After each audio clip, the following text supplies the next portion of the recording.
We'll talk about this as we go, but this is a really important point in gluten-free baking, and in particular if you want to just use these whole grains in some of your baking. Gluten-free baked goods generally have very different textures than you're used to, and that's what throws us all off at first. You're like, but it doesn't look like bread. Does anyone know what the consistency of a really good gluten-free bread dough should be? Pancake batter. Yep. Like here? Pancake batter. It should look like that. Really? Yes. Bread So of dough. course, every one of us for the first just like that. Just like Thank that, you. thank you. Every one of us for the first couple of years of making bread, I did it too. I kept adding more flour. I'm like, that's not bread. That's not bread. That's not bread. Oh, that's bread. Well, I can't really need it, but at least it's got something. Anybody know what happened with that bread?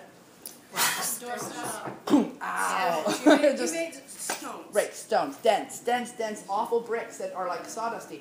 But if you want, and I'll show you the picture, we worked for a couple years, and partly was I needed to let go of my feeling of what bread was.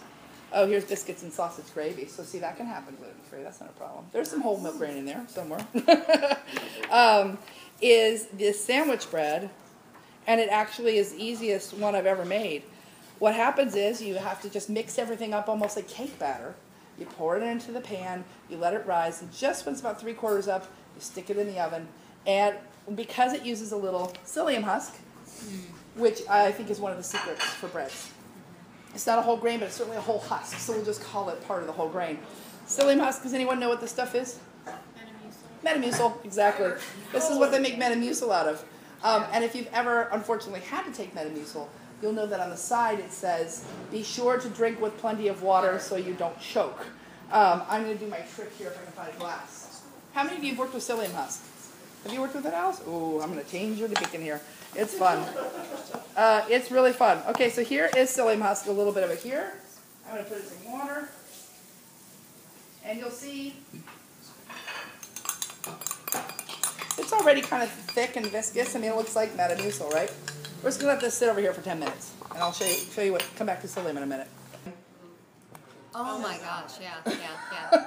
We put it in smoothies. It's the way we get Yeah. fiber in our smoothies, and you have to drink the smoothie. Right away. I discovered at some point I wasn't paying attention, and I was in my commute, and I tried to like suck the smoothie through the straw, Yeah. and there was nothing. So this is just a pinch of psyllium in a baked recipe will make a big difference. In a bread recipe, we'll maybe use whatever the weight equivalent of a teaspoon of it is.